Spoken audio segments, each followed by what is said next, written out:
नमस्कार, आप जुड़ चुके हैं वैली एक्सप्रेस न्यूज के साथ। सभी के सभी पैनलिस्ट जो मेरे साथ जुड़े हैं, आप सबका हार्दिक स्वागत है वैली एक्सप्रेस न्यूज में। और मैं आप सबसे एक सवाल जो है बारी बारी पूछूंगा और बारी बारी आप अपना अपना जवाब दीजिएगा। एक पैनलिस्ट मेरे साथ जो दिल्ली से जुड़े हैं, दो पैनलिस्ट हैं वो जम्मू से हैं, एक टीआरटी से है और एक जक्टी माइग्रेंट कॉलोनी से है। और मेरा पहला सवाल जो है वो दिल्ली वालों से होगा। सर, मेरा आपसे सवाल पहला ये रहेगा कि देखिए, दिल्ली में सबसे पहली जो माइग्रेशन है उसको खत्म करने की जो कोशिश की जा रही है, बहुत देर से जो है वहां पर कहीं ना कहीं जो रिलीफ है उसको बंद कर दिया गया है। यूटी गवर्नमेंट है वो नहीं दे रही या सेंट्रल गवर्नमेंट देना नहीं चाहती, क्या कहेंगे? देखिए, ये अच्छा जो यहाँ पिछले महीने से चल रही है, ये हैरेसमेंट है, सिंपली हैरेसमेंट है। आज से 35 साल पहले एक प्रक्रिया शुरू हो गई जिसमें ये कहा गया कश्मीरी माइग्रेंट को, आओ जी यहाँ फार्म भरो, अब ये लिखो, अब वो लिखो और ये करो, वहां से यहाँ दौड़ो, वहां से यहाँ दौड़ो। वो प्रक्रिया आज भी वैसी ही चालू है, कोई फर्क नहीं है उसमें। आज भी कश्मीरी जिस दफ्तर में खड़ा होता है तो उसको प्रमाण मांगा जाता है, भाई तू कब पैदा हुआ, कौन कब मरा, कौन कब जना, डेट किया जाता है। ऑरिजिनलिटी वो कहता है जी मेरा पिताजी गुजर गया है, उसको डिलीट करना है, मेरे पास बेटा है उसको ऐड करना है। वो कहता है हम नहीं छेड़ेंगे, तो जैसे चलता है चलने दो। और अचानक इस साल वो इन सब चीजों का हिसाब किताब मांगना शुरू कर दिया। जब लोगों ने कहा कि भाई हमें जम्मू पैटर्न पे एडिशन, डिलीशन, स्प्लिटिंग की फैसिलिटी दे दो, हम आधार भी देंगे सबका और स्ट्रीमलाइज भी रिकॉर्ड करेंगे। अधिकारियों ने तौर पे उनको घुमाना शुरू किया, अब वो करो जी, अब ये करो जी। और 8 महीने हो गए, जो डिपेंडेंट था इस रिलीफ पे वो मर रहा है। वो जब मर जाएगा उसके बाद गवर्नमेंट सोचेगी कि ये देना है या नहीं देना है, देना है तो किसको देना है। ये दुविधा है दिल्ली के या दिल्ली एनसीआर के माइग्रेंट। यहाँ बहुत सारे दिल्ली का जो सर मैं माफ कीजिएगा, मैं आपको रोक रहा हूँ। दिल्ली एनसीआर का जो नाम है बड़े बड़े अक्षरों में ये लिया जाता है क्योंकि केंद्रीय सरकार वहां बैठती है, वहां पार्लियामेंट सेशन लगता है। उस पार्लियामेंट सेशन में भी जब पहली मेजोरिटी में थे वहां ये कहा गया था कि जिनोसाइड जो है वो घोषित हुआ है, लेकिन उस जिनोसाइड बोला गया था लेकिन उसको घोषित नहीं किया गया था। जब 300 पार इनके पास था, यानी कि इनके पास मेजोरिटी थी, अगर ये चाहते तो माइग्रेशन जो हुई थी उसको वन टाइम सेटलमेंट करके कश्मीर में फंसा सकते थे। वो किया क्यों नहीं? ये एज यूजुअल लिप सर्विस है। अगर आपको किसी आदमी को खामोश करना है तो मुंह से 4 मीठी बातें बोल दोगे तो समझोगे वो खामोश हो गया, अभी हो गया खामोश। ये लिप सर्विस है। प्रैक्टिकली देखा जाए, कश्मीरी माइग्रेंट ने जो खोया है उसके अगेंस्ट उसको आज तक कुछ नहीं मिला। उसको तड़पाया जा रहा है, उसको एक पोस्ट से दूसरे पोस्ट पे भेजा जाता है, दूसरे पोस्ट से तीसरे पोस्ट पे जाता है, उसकी समस्या का कोई सुधार नहीं है। जो कश्मीरी माइग्रेंट ने वहां अपना छोड़ छाड़ के आया, वो एसेट्स करोड़ों में है। करोड़ों क्या, अगर सबके मिलाएंगे तो अरबों में है। उसके एवज हमें एक सस्टेनेंस अलाउंस उस वक्त दिया गया था कश्मीरी को, उस पे भी अब हिसाब किताब लग रहा है। और वो सस्पेंस अमाउंट जो है वो 3,000 सवा 3,000 रुपए एक बंदे के है, जिसमें आज के दिन में 1 महीने का दूध भी नहीं आएगा एक फैमिली का। एक बंदे का दूध का खर्चा भी, जो वो चाय पिएगा उसका खर्चा भी पूरा नहीं होगा ना। उसमें कोई एनहांसमेंट है, उल्टा पिछले 8 महीने में उसमें ही नहीं रहा है। चलिए दिलीप जी, दिलीप जी मुझे ये बताइए, मैं आपसे पूछता हूँ, बाकी पैनलिस्ट के पास भी आऊंगा।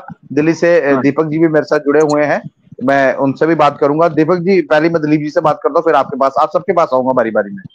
दलित जी, जो बात हम 2 दिन पहले भी कर रहे थे, यही बात कर रहे थे कि माइग्रेशन खत्म करने के लिए ये one nation one ration card की जो बात है ये कर रहे हैं, राशन कार्ड की बात कर रहे हैं। अगर उस राशन कार्ड में कश्मीरी माइग्रेंट आ गए तो उनकी माइग्रेशन ऑटोमेटिकली खत्म हो जाएगी। सरकार अपना फायदा करने के लिए आपकी माइग्रेशन खत्म कर रही है, वो भी मुफ्त में, बिना किसी कहा जाए मुआवजे के।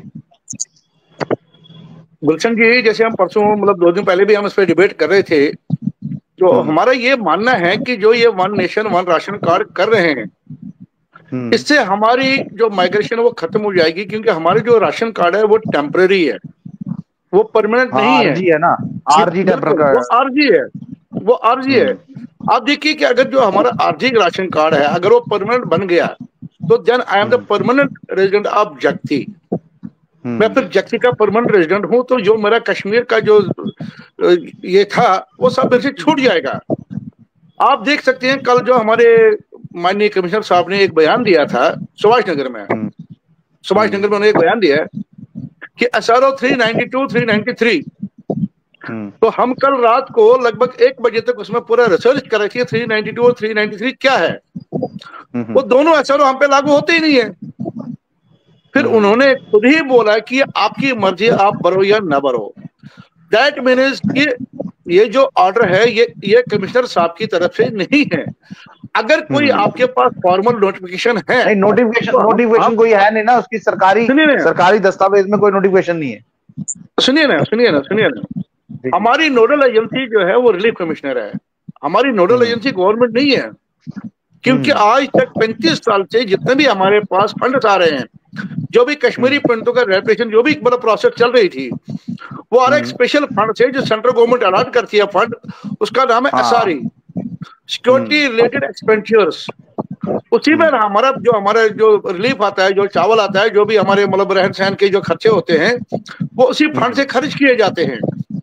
तो जब हम one nation one ration card में आ जाएंगे तो वहां पे वो SRE वाला हमारा खत्म हो जाएगा। जब SRE वाला हमारा खत्म हो गया तो that means we are no more migrants. हमें वो माइग्रेंट का स्टेटस जो है आज वैसे हम माइग्रेंट नहीं है, नहीं हम माइग्रेंट नहीं है, हम डिस्प्लेस्ड है, हम रिफ्यूजी है, हम माइग्रेंट नहीं है, हम रिफ्यूजी है। मैं आपको रोक रहा हूँ, माफ कीजिएगा। मुझे ये बताइए, कांग्रेस सरकार थी उस वक्त, डॉक्टर मनमोहन सिंह थे, जब उन्होंने ये कुछ किया था पंडित कम्युनिटी के लिए, चलिए कुछ और नहीं तो एक क्वार्टर ही सही, तो महंगाई भत्ते की जगह एक रहने के लिए थोड़ा बहुत जो था वो दिया था। 10 सालों से जो सरकार थी उसने देने की बजाय one nation one ration card ले आए। अब जीएसटी की अगर बात की जाए, जो जीएसटी तो आप जी भर भर कर ले रहे हैं, रोड टैक्स आप ले रहे हैं, प्रॉपर्टी टैक्स आप ले रहे हैं, आप कहीं जाते हैं गाड़ी का टैक्स आप दे रहे हैं, कोई सब्जी तेल चावल तक आप खरीद रहे हैं, आप उसका टैक्स दे रहे हैं। क्या आप माइग्रेंट को उस चीज से महरूम रखा गया? नहीं, बिल्कुल बीच में आपको रखा गया। अब ये जो one nation one ration card की अगर बात कर रहे हैं तो ये उसी में भी आपको लपेट जाएंगे, तो फिर तो आरजी राशन कार्ड खत्म हो जाएगा। ये आम जो लोग हैं, माइग्रेंट जो लोग हैं, उनको ये चीज पता होनी चाहिए। जो ये कहते हैं भारतीय जनता पार्टी के लोग, ये कहते हैं कि मैं जो हूँ भारतीय जनता पार्टी की आलोचना करता हूँ, मैं आलोचना नहीं कर रहा हूँ, मैं सच बता रहा हूँ। सच सुनने की हिम्मत रखेगी। जी बोलिए। गुलशन जी, पिछले 11 साल से हम जो देख रहे हैं, कश्मीरी पंडित को टोटली एक्सप्लॉइट किया गया। कश्मीरी पंडित के नाम से वोट मांगे गए, लेकिन कश्मीरी पंडितों की सुध नहीं ली गई, कश्मीरी पंडितों की सुध नहीं ली गई। आप देखिए अभी रिसेंटली असेंबली इलेक्शन हुए, पार्लियामेंट इलेक्शन हुए, ठीक है, कोई भी किसी भी पार्टी का कोई भी कैंडिडेट कश्मीरी पंडितों से वोट मांगने नहीं आया। क्यों? उनको पता कश्मीरी पंडित वोट बैंक नहीं है। खैर वो अलग बात है। मैं आज आपके माध्यम से गवर्नमेंट से ये पूछना चाहता हूँ, गवर्नमेंट से ये पूछना, मुझे माइग्रेंट का स्टेटस, मुझे रिफ्यूजी का स्टेटस नहीं चाहिए, मुझे आपकी भीख नहीं चाहिए। नो, मुझे मेरी सेटलमेंट कर दीजिए, मुझे जो 35 साल का मुआवजा है वो मुझे दीजिए। जो मेरा नौजवान, आज की में नौजवान नहीं है, वो मतलब बुढ़ा हो गया, he is crossing his age, जो अपना रिटायरमेंट की भी एज क्रॉस कर रहा है आज की डेट में, उसके 60 सालों में मिला क्या? दर दर की ठोकरें। मुझे उसको कंपनसेशन दे दो, मुझे उसको वन टाइम कंपनसेशन दे दो ना। मुझे मेरी जो रेपुटेशन है, मुझे वन टाइम रेपुटेट करो एनीवेयर इन इंडिया। कोई जरूरी नहीं है, हमारे उमर अब्दुल्ला साहब के बोल रहे हैं कि भाई वहां पे सेंस ऑफ सिक्योरिटी नहीं है सेंस ऑफ सिक्योरिटी कहां से आएगी? कल ही आपके 5 मिलिटेंट मारे गए, तो सेंस ऑफ सिक्योरिटी कहां से आएगी आपकी? तो मैं ये आज गवर्नमेंट ऑफ इंडिया से आपके माध्यम से पूछना चाहता हूँ, ये डिमांड कर रहा हूँ आज की डेट में कि मेरी जो 3 डिमांडें हैं उनको आप गांठ बांध के रख लीजिए। आने वाले टाइम में हम उसी पे एक बहुत बड़ा आंदोलन शुरू कर रहे हैं। नंबर 1, जो मेरा ओवर एजेड यूथ है उसको 1 टाइम कंपनसेशन दिया जाए। नंबर 2, ये राशन कार्ड रख लीजिए अपने पास, हमें जरूरत नहीं है, हमें जरूरत नहीं है। हमें आप 1 टाइम सेटलमेंट कीजिए, 1 टाइम आप कंपनसेशन कीजिए। जो मेरी 35 साल से जो मेरी प्रॉपर्टी पड़ी है उसका मुझे 35 साल से कंपनसेशन दीजिए। और जो मेरा 90 में मकान जला गया था, 94 में, 95 में, 96 में, 97 में जो मेरा मकान जलाया गया था, उस टाइम आपने मुझे 50% कंपनसेशन दिया था। जो बाकी 50% कंपनसेशन विद इंटरेस्ट वो मुझे पे करो ना, वो मुझे पे करो ना। जो बाकी प्रॉपर्टीज वहां डैमेज हुई है उसका प्रूव करो ना। वो प्रॉपर्टीज किसने डैमेज की है, क्यों डैमेज की है, उसके लिए कोई प्रूव है नहीं, उसके लिए कोई प्रूफ नहीं है। 789 में एक लिस्ट देख रहा था, 789 जो हमारे मर्डर्स है उनको किसने मारा, कोई प्रूफ नहीं है उसमें, कोई प्रूफ नहीं है उसमें। तो मैं आज आपके माध्यम से गवर्नमेंट ऑफ इंडिया को, government of Jammu and Kashmir को एक डिमांड रख रहा हूं, आपके राशन कार्ड भी अपने पास रख लीजिए, जक्सी के क्वार्टर भी रख लीजिए, टीआरटी के क्वार्टर भी अपने पास रख लीजिए। हमें नहीं चाहिए आपकी भीख, हमें आपकी भीख नहीं चाहिए। हमारा जो हक है वो हमारा हक दीजिए ना, हमें हमारा हक दीजिए, हमें अपने हाल पे छोड़ दीजिए।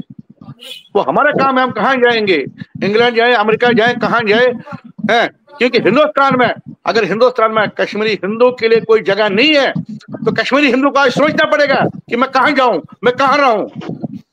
कश्मीरी पंडित जैसा कोई पैट्रियट है नहीं आज की डेट में पूरे वर्ल्ड में, जिसने अपने देश के लिए अपनी पूरी प्रॉपर्टी, अपने पूरे खानदान, अपना पूरा जो भी उसकी जद्दी विरासत थी वो छोड़ दी सिर्फ एक हिंदुस्तान के लिए। और वही हिंदुस्तान आज उस कश्मीरी पंडित को खून के आंसू रुला रहा है। मुझे बताइए ना, हमारे लिए जगह कहाँ है, हमारे लिए जगह, हम अपनी जगह ढूंढ लेंगे, लेकिन हमारा जो मुद्दा है, हमारे जो मुतालबे हैं उनको पहले पूरा कीजिए, उसके बाद हम देखेंगे हम कहाँ जाएंगे। अगर आपके पास हमारे लिए जगह नहीं है, कोई जरूरत नहीं है, हमारी जो डिमांड है उनको पूरा कीजिए, उसके बाद हम जहां चाहे वहां जाएंगे। चलिए दिलीप जी, बहुत लंबी बात हुई। टीआरटी के प्रेसिडेंट है मेरे साथ। सर, आप भी कहीं ना कहीं जो बात थी वो कल हो रही थी हमारे ही लोगों से, तो आप क्या कहेंगे इसके ऊपर? जो फॉर्म फिल करवाए जा रहे हैं, बहुत से लोग ये कह रहे हैं कि फॉर्म फिल नहीं करना चाहिए, क्या कहेंगे आप? गुलशन जी नमस्कार, आपके नमस्कार, आपके सारे व्यूअर्स को मेरी तरफ से नमस्कार। आप वक्तन फवक्तन हमारी बात को आगे रखते हैं। ये बड़े दुख के साथ ये कहना चाहते हैं, ये ऐसी बात हमारी बदकिस्मती है। अगर हमारी बदकिस्मती नहीं होती तो ये हम 35 साल से दर दर की ठोकरें क्यों खाते। ये एक ड्रामा है, इनको ये ड्रामा चलाना है, हमको तंग करना है। कभी एक फार्म भरो, कभी दूसरा फार्म भरो, कभी तीसरी बात करते हैं। तो मुझे नहीं लगता है ये कोई हमारे लिए कोई अच्छी बात है। तो कोई अच्छा संदेश है हमारी कम्युनिटी के लिए, डिस्प्लेस्ड लोगों के लिए। ये जो इस वक्त ये जून, यहाँ जितने भी जम्मू में जून्स हैं, ये जूनों से ही ये इस वक्त ये हो रहा है, इधर से उधर, उधर से इधर, ये फार्म भरते हैं तो लोग जा रहे हैं। क्योंकि ये एक बेड़ों का एक झुंड है, एक बेड़ इधर से निकल तो सब बेड़ उसके पीछे पीछे निकलते हैं। मैं आपकी इस चैनल के माध्यम से अपनी बरादरी को रिक्वेस्ट करूंगा कि आप ये करो, इसको देखने दो। अभी सब लोग देख रहे हैं, सब लोग वाच कर रहे हैं, इस पर मंथन हो रहा है, इस पर सोच समझ से ही काम लेंगे हम। सारी बरादरी से मेरी रिक्वेस्ट यही रहेगी। रिलीफ कमिश्नर साहब से करूंगा, जी बोलिए। नहीं निकाला हुआ है, इसको रिवोक कीजिए। अगर आप नहीं ऑर्डर भी निकाला है तो इनको अपने जो जितने भी आपके 26 जोन हैं, इन जोनों को आप चिट्ठी निकाल दीजिए। इनको क्यों तंग कर रहे हो आप? कम से कम मेरी बात सुनिए, आप सुनिए मेरी बात। ये रिलीफ कमिश्नर जो है, ये आखिरी रिलीफ कमिश्नर होगी जिस हिसाब से इनसे डिपार्टमेंट अभी ले ली गए है ना। ये आखिरी रिलीफ कमिश्नर हो गए और रिलीफ की जो पोस्ट है वो खत्म कर दी जाएगी सेंट्रल गवर्नमेंट द्वारा, जिस हिसाब से अभी डिपार्टमेंट बांटेंगे। ये आप ये समझ सकते हैं ना आप ये चीज? वो तो पहले ही हुआ है, यहाँ से तो सब कुछ लिया गया है। अभी हम हमारी जो बिल्डिंग है हमारा सारी खस्ता हालत में है। पानी की हम नगरोटा से बोल रहा हूँ, नगरोटा में पिछले 16 साल से पीने का पानी अभी तक उपलब्ध नहीं है। जो पानी यहाँ आता है वो नहाने धोने के लिए है, कपड़े धोने के लिए है, वो इनसफिशिएंट है। वो सप्लाई जो है वो बात है। कभी कहते हैं में इस पानी से किडनी प्रॉब्लम आ रही है, डायलिसिस ये वो, क्योंकि पानी गंदा है, फिल्टर के बिना पानी पी नहीं सकते आप लोग। यहाँ जो बिल्डिंगों की बात हुई है वो तो इन्होंने दिया है R&D को, ये आहिस्ता आहिस्ता खोखली हो रिलीफ ऑर्गेनाइजेशन वहाँ, मुझे ये समझ आ रहा है, आप लोग जानते हैं। चलिए सर, ठीक है, मैं आपसे बाद में लेता हूँ। दीपक जी, आप मुझे बताइए, आप भी दिल्ली के रहने वाले हैं, जो रिलीफ है वो कहीं ना कहीं पहले दिल्ली वालों को बंद किया गया, कहा यह गया कि जो मौजूदा सरकार है यानी कि केजरीवाल सरकार है उसके पास फंड्स नहीं है, या फंड्स हैं तो जो वहां के कहा जाए उपराज्यपाल है वो साइन नहीं करते। दिल्ली सरकार आपको रिलीफ दे रही थी कि सेंट्रल गवर्नमेंट दे रही थी? देखिए सर, इसका कुछ मामूली सा हिस्सा स्टेट गवर्नमेंट का है, वो अलग बात है। बाकी जो मेजर पैसा आता है इसका वो सेंट्रल गवर्नमेंट का ही है। जो हमारा रिलीफ ये 13,000 रुपया आता है, ये जो हमारा रिलीफ है major part of it 96% central government का ही फंड आता है। जो स्टेट गवर्नमेंट को दिया जाता है कश्मीरी पीड़ित लोगों के लिए, ये इनको रिलीफ देना है। अब उन्होंने ये बंद कर दिया, रीजन आप तो सबको ही पता है। हमारे यहाँ क्या हुआ कि दिल्ली जैसे शहर में इन्होंने डाटा ही अपडेट नहीं किया डिपार्टमेंट में, जानबूझ के नहीं ना करेंगे। एडिशन, डिलीशन, बाइफिकेशन यहाँ पे जम्मू में हुई, दिल्ली सरकार ने यहाँ पे बिल्कुल किया ही नहीं, डाटा को अपडेट किया ही नहीं। अब ये कह रहे हैं आप करो जी एक काम, आधार कार्ड भरो। जब डाटा ही अपडेट नहीं है, हम आधार कार्ड कहां से बने भाई? आज मेरी सर आज सुनिए दीपक जी सुनिए मेरी बात, सुनिए मेरी। दीपक जी माफ कीजिएगा, मैं आपको रोक रहा हूँ। आज के दौर में सब कुछ ऑनलाइन है, सरकार के पास एक एक दस्तावेज पड़ा हुआ है, आपको देने की जरूरत नहीं है, क्योंकि एक एक माइग्रेंट जो है वो अपना 20-20 बार 50-50 बार जो है वो अपने डॉक्यूमेंट दे चुका है। डॉक्यूमेंट इनके पास पड़े हैं, जानबूझ के उस माइग्रेंट को जानबूझकर तंग कर रहा है, दोबारा ले आइए, ताकि वो हर साल की ये कहे कि जनाब आप बंदी कर दीजिए, मुझे चाहिए। देखिए सर, मैं आपको एक बात कहना चाहता हूं आपके माध्यम से। हम जब कश्मीर से छोड़ के इधर की तरफ आए थे, हम पीड़ित लोग थे, इधर की तरफ आ गए। अब जब हम इधर आए हैं, यहाँ पे अपने मुल्क में आए हैं, अपने देश में आए हैं, अपने वतन में आए हैं, ये सोच के कि हमें वहां पे मजबूरन पाकिस्तान जिंदाबाद करना पड़ेगा, हमें मजबूरन हमारे साथ और कुछ जाति होगी। हम अपने नेशनलिटी के हिसाब से हम हिंदुस्तान के हैं, हिंदुस्तान पूरा भारतवर्ष हमारा है, हम उस चीज को लेके हम यहाँ आए। अब यहाँ पे भी हमें सताते ऐसे करके, तो ये तो साफ जाहिर है कि क्या क्या चाहते हैं ये लोग। नहीं, भारतवर्ष तो आप ही का है, क्योंकि सुनिए ना, महर्षि कश्यप की धरती जो है वो कश्मीर कहलाती है, और वो आप ही की है, क्योंकि वो हिंदू कम्युनिटी से अगर कोई बिलोंग करता है तो वो आप लोग हैं। देखिए और भी हिंदू कम्युनिटी से लोग बिलोंग करते हैं, लेकिन जो महाराजा कहा जाए महर्षि थे उस वक्त की अगर ये बात की जाए, तो अभी जो सिस्टम चल रहा है, देखिए ये जो बात मैं कर रहा हूँ, ये बात सुनने वाली है और करने वाली है, क्योंकि कश्मीर जो है वो कश्मीरी पंडित के नाम पर जाना जाता है। अगर कश्मीरी पंडित ही वहां नहीं होगा तो कश्मीर कैसा? ये कहते हैं पर्यटक बहुत जाता है, ये कहते हैं वहां ये हो रहा है, तरक्की हो रही है, रोड है, सड़कें है, ये है। तरक्की तब होती जब आप लोग वहां पहुंचते, जब आप लोग वहां होते। ऐसा है जी, ये आजकल जो हमारी बात चलती है, बार बार हमको ये बोल रहे हैं कि आपको रिहेबिलिटेट करेंगे, we will take you back to Kashmir. अपनी सिक्योरिटी को ये टाइट नहीं कर पा रहे हैं, वहां पर अभी भी ये हालात उनकी काबू में नहीं आ रहे हैं, अभी भी टारगेट किलिंग हो रही है। कश्मीरी पंडित को आप अगर उठा के वापस भेड़ बकरी की तरफ वहां पे ले जाओगे, किसी बूचड़ खाने में कत्ल करने के लिए ले जाओगे क्या? सबसे पहले ये चीज तो सोचो कि हम इसको इंश्योर करें, ये सिक्योरिटी हम इंश्योर करें कि वहां पर अगर कश्मीरी पंडित को लेके वापस रिहेबिलिटेट करते हैं तो वो क्या वहां पे ये हर किसी के साथ सिक्योरिटी तो रह नहीं सकती। पहले तो उस माहौल को देखना पड़ेगा ना। जी। अच्छा, यहाँ पर उसके एवज में क्या कर रहे हैं, यहाँ पे हमें जीने के लिए जो 13,000 रुपए मिल रहे थे पर फैमिली को, उसको भी वापस छीन रहे हैं कि ये यहाँ पे भी नहीं जी पाए, वहां पे भी नहीं जी पाए। तो चाहते क्या है, ये हम लगातार सरकार से पूछते हैं। अभी आप कह रहे थे, मैं आपसे सॉरी एक आपकी बात पे एक बात कहना चाहता हूँ। आपने कहा कि ये लास्ट रिलीफ कमिश्नर है जो वहां पे जम्मू में। मुझे एक चीज बताइए, हमारे डिपार्टमेंट को से उठा के फिर क्या व्यवस्था देंगे, हम किसके पास जाएंगे, किसको अपना रोना कहेंगे, हमें कुछ नहीं पता, हम तो अंधेरे में सर। इसलिए तो मैं बोल रहा हूँ ऑलरेडी आप कम्युनिटी को क्रिटिसाइज किया जा रहा है। जब कमिश्नरी खत्म हो जाएगी तो कम्युनिटी कभी जाएगी पीडीडी के पास, कभी जाएगी किसके पास जाएगी, पीएचसी के पास। भाई हमारी ये दिक्कत है, हमारी एक चीज है। देखिए साहब, सरकारी तंत्र में होम मिनिस्टर साहब बिजी हैं, गवर्नर साहब बिजी हैं, चीफ मिनिस्टर साहब बिजी हैं। एक ले के रिलीफ कमिश्नर साहब से जहां पे ये कश्मीरी पंडित बेचारा जा सकता था, अगर उसको भी बंद करोगे, वहां पे भी बंद करो, तो ये तो गई। चलिए जो आज से जी सर, चलिए सर, जी जिनसे मेरी शुरुआत हुई थी, मैं फिर से आपके पास आ रहा हूँ। मुझे ये बताइए सर, चलते चलते, क्योंकि अब टाइम बहुत ज्यादा हो रहा है, अब छोटे छोटे जो है वो आंसर मुझे दीजिएगा। मुझे ये बताइए, अगर होम मिनिस्टर दिल्ली में इंटरव्यू देते हैं और ये कहते हैं कि कश्मीरी पंडित कम्युनिटी ने हमें वोट नहीं डाला, अगर वोट नहीं डाला तो इस तरह से आप क्रिटिसाइज करेंगे, क्या कहेंगे? जहां तक वोट का सवाल है, कश्मीरी कम्युनिटी वोट डेडिकेटेडली डालेगी, बट वो फैसिलिटीज भी तो होनी चाहिए। वोट कहाँ डालना है, कैसे डालना है, कौन कहाँ है।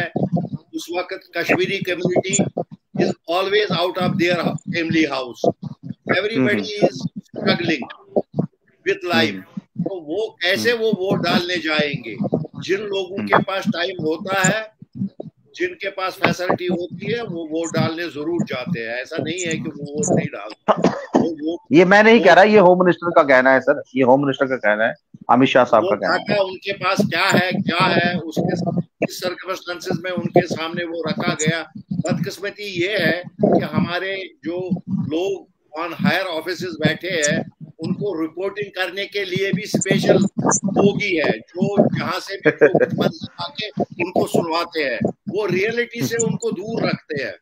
मेरा ये कहना है, एंड ये एक फर्म डिमांड है कि हमें एक एजेंसी खड़ी करनी चाहिए जिसमें पूरे हर पार्ट ऑफ इंडिया से रिप्रेजेंटेशन कश्मीरी पंडितों की हो और एक कमेटी बने, और वो हर बार कंसल्ट गवर्नमेंट उनको करे कि आपके इश्यूज हम कैसे हैंडल करने जा रहे हैं, क्या कर रहे हैं, इसके पीछे सोच क्या है, क्या नहीं है, ताकि कंफ्यूजन खत्म हो जाए फॉर एवर।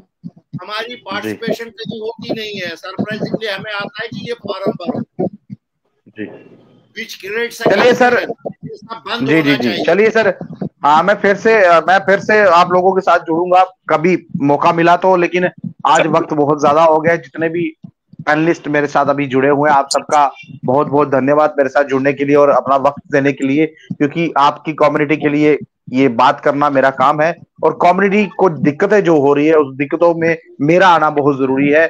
कोई बुलाए या ना बुलाए, लेकिन हम फिर भी जरूर आएंगे, क्योंकि कम्युनिटी के साथ कहीं ना कहीं one nation one ration card की जो बात की जा रही है, वो ऐसा लग रहा है कि आई वॉश किया जाएगा और राशन कार्ड के माध्यम से इनका जो रिलीफ है वो बंद किया जाएगा। ये इसलिए बोल रहा हूँ क्योंकि ये रिलीफ जो था ये पीएम मनमोहन सिंह के वक्त में शुरू हुआ था। करूंगा मैं अपनी कम्युनिटी से, जी बोल दीजिए करना चाहूंगा अपनी कम्युनिटी से कि ये जो फॉर्म भरे जा रहे हैं, मेहरबानी करके इन फॉर्मों को मत भरिए, किसी ट्रैप में मत आ जाइए, क्योंकि कमिश्नर साहब ने खुद बोला है आपकी मर्जी है। मतलब कमिश्नर साहब ऑर्डर कंफर्म नहीं है। सुनिए ऑर्डर तो है ही नहीं, कोई ऑर्डर तो कोई है। हाँ, मैं अपनी कम्युनिटी से आज हाथ जोड़ के रिक्वेस्ट कर रहा हूँ कि इन फॉर्मों को मत भरिए, मत आइए किसी ट्रैप में, क्योंकि आज की डेट में बहुत सारी एजेंसियां घूम रही है जो हमारे जो मासूम लोग हैं, मासूम लोगों को वर्गला रहे हैं कि भाई आप ये फॉर्म भरो। जब आज अपनी कम्युनिटी से आपके माध्यम से एक हाथ जोड़ के अपील करना चाहता हूं कि फॉर्म न भरे, और अगर इन्होंने फॉर्म भर गए तो आने वाले वक्त में हमको एज माइग्रेंट ट्रीट नहीं किया जाएगा, हमको वही ट्रीट किया जाएगा जो जम्मू के लोग हैं, जो कश्मीर के लोग हैं, लेकिन हम दर बदर की ठोकरें खाते रहेंगे उम्र भर। इसलिए मेरी मेहरबानी, मेरी सबसे अपील है कि इस फार्म को न भरे। हमें देखिए कश्मीर होना पड़ेगा, हमें एक मिनट, हमें एकजुट होना पड़ेगा। ये लड़ाई बहुत लंबी है और बहुत गहरी लड़ाई है, इसके लिए हमें पहल करनी है और इसकी पहल हम कल दिल्ली में कर रहे हैं। कल इस टॉपिक में एक डिस्कशन यहाँ होना है, उसका जो भी उसका आउटकम होगा वो आप लोगों से शेयर किया जाएगा। सर मैं एक चीज आपसे जाते जाते फिर पूछूंगा, पंडित कम्युनिटी जो है वो पेन कल्चर से चलती थी, यानी कि पढ़ी लिखी कम्युनिटी थी। आज कौन से ऐसे लोग आ गए जो इस कम्युनिटी को अनपढ़ घोषित करना चाहते हैं, यानी कि बिना ऑर्डर के ये फॉर्म फिल कराए जा रहे हैं? यही विडंबना है हमारी। जितनी भी ब्यूरोक्रेसी है, या तो कश्मीर के हिस्ट्री से कोई लेना देना नहीं है और बैठ गए हमारे ऊपर, समझ तो उनको आता ही नहीं है। ये स्पेशल एक्सक्लूसिव कंडीशंस है, जिन कंडीशंस को उनको एड्रेस करना है। वो समझते हैं ये कोई वो है, सैलाब आया था, सैलाब में डूब गए थे, 2 साल 5 साल हमने संभाला, अब खुद को संभाले। वो ऐसे हमें ट्रीट करते हैं, which is not the way we should be treated. हमारी समस्या बिल्कुल यूनिक है, मैं कहता हूँ ये दुनिया में यूनिक समस्या है। इसके लिए हमारे बुद्धिजीवी जो गवर्नमेंट में है उनको भी एक बार संज्ञान लेना चाहिए और हम लोगों के साथ बैठना चाहिए, एक डिस्कशन होना चाहिए, एक डायरेक्शन जहां से निकलेगी कि इस समस्या को हल कैसे करना है। ये समस्या सर आप देश की है, जी, हमारे आप सबको साथ मिल रहा है, लोग कमेंट में लिख रहे हैं हम आपके साथ हैं, और आप सबको जो है वो समर्थन दे रही है कम्युनिटी, क्योंकि जब ये लाइव खत्म होगा आपको पता चल जाएगा, आप चेक कर सकते हैं। लेकिन मैं आपको बता दूं, बहुत बहुत धन्यवाद आप सबका मेरे साथ जुड़ने के लिए। लेकिन ये कहा जा रहा है कि रिलीफ कमिश्नर ने जो है ऑर्डर नहीं दिया है, और ऑर्डर में ये कोई कंपलसरी फॉर्म नहीं है कि आपको फिल करना ही करना है, कमिश्नर से कोई ऑर्डर नहीं आया। लेकिन जी बोलिए। एक बात करना चाहता हूँ सर, हम जो जैसे बुजू साहब ने कहा है, ये लंबी लड़ाई है, बहुत लंबी लड़ाई है। और एक बात का तय है, जम्मू का माइग्रेंट, दिल्ली का माइग्रेंट, इंडिया का कहीं का भी माइग्रेंट हो, इस काज के लिए हर माइग्रेंट को निकलना पड़ेगा। और मेरी विनती है, ये लड़ाई लंबी है और इसे सिस्टमैटिकली लड़ना है, एकता के साथ लड़ना है, एकजुट होकर लड़ना है। तमाम मैंने अपने भाइयों से और अपनी कम्युनिटी से मैं आपके माध्यम से ये अपील करता हूं। और उन कमेंटेटरों पे भी एक विनती है, जो रिलीफ कमिश्नर ने जब प्रेस कॉन्फ्रेंस दी तो 5 मिनट में डिसीजन दिया जी, ये पूरा साफ कर दिया रिलीफ कमिश्नर ने। ऐसे कमेंटेटरों से भी मेरी हाथ जोड़ के विनती है कि वो 5 मिनट में या 15 मिनट में या 5 घंटे में नतीजे पे पहुंच के मिसलीड मत करिए कम्युनिटी को। इसमें एक डिबेट होना चाहिए पहले, और उसके बाद आप पब्लिकली उसको डिस्कस करो। जी सर, बहुत बहुत धन्यवाद, बहुत बहुत धन्यवाद आप सबका मेरे से जुड़ने। सर बहुत धन्यवाद आपका। Thank you Gulshan ji, thank you Gulshan ji, thank you Gulshan ji, आपने अपना कीमती टाइम हम लोगों के लिए निकाला, मुस्ताफिज कम्युनिटी के लिए बहुत बहुत शुक्रगुजार हैं आपके पास। थैंक यू जी। ठीक है sir, thank you. Thank you.